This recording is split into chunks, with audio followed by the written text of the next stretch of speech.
Welcome বন্ধুরা, আমার educational hub চ্যানেলে সবাইকে স্বাগত। এই মুহূর্তে আমরা যে গুরুত্বপূর্ণ আপডেট নিয়ে হাজির হয়েছি সেটা হচ্ছে ডিভিশন বেঞ্চ কোড নাম্বার 8 এর গুরুত্বপূর্ণ আপডেট রয়েছে। সেটা হচ্ছে 2014 ওএমআর সংক্রান্ত মামলা। এই ওএমআর মামলার উপরেই সম্পূর্ণ প্যানেল ঝুলে রয়েছে। প্রায় 60,000 মতো ক্যান্ডিডেটের ভবিষ্যৎ ঝুলে রয়েছে এই ওএমআর মামলায়। তো এই ওএমআর মামলাটা আজকে ডিভিশন বেঞ্চে উঠতে চলেছে। দেখো, ডিভিশন এটা 30 আগস্টের কজ লিস্ট। তো এই কজ লিস্টের কোড নাম্বার 8 ফার্স্ট ফ্লোর, এখানে অনারেবল জাস্টিস হ্যারিস টেন্ডন এবং জাস্টিস প্রসেনজিৎ বিশ্বাস এর বেঞ্চে এই মামলাটি উঠতে চলেছে। এই মামলাটি কত নম্বরে লিস্টেড রয়েছে দেখে নাও।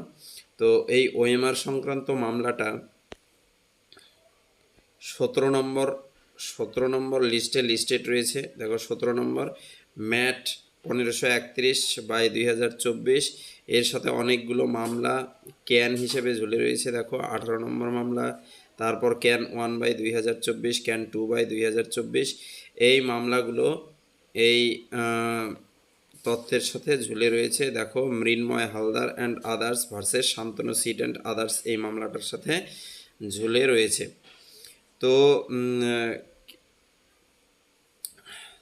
তো তাহলে কি করতে হবে? এই কোর্টের রায়ের দিকে বা শুনানির দিকে নজর রাখতে হবে। এই মামলার শুনানি কতটা কোন দিকে এগোয়। তো এই মামলাটা খুব গুরুত্বপূর্ণ একটা মামলা, কেননা যারা চাকরি প্রার্থী বা বঞ্চিত রয়েছে তাদের জন্যও গুরুত্বপূর্ণ। যে 58 থেকে 60,000 ক্যান্ডিডেট যারা ইতিমধ্যে 2014 থেকে চাকরি পেয়েছে তাদের জন্য এটা খুব গুরুত্বপূর্ণ হতে চলেছে।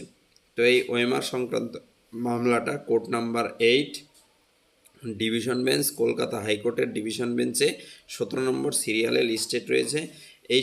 এই মামলা সংক্রান্ত যখনই কোনো আপডেট পাবো তোমাদের সাথে শেয়ার করে দিব।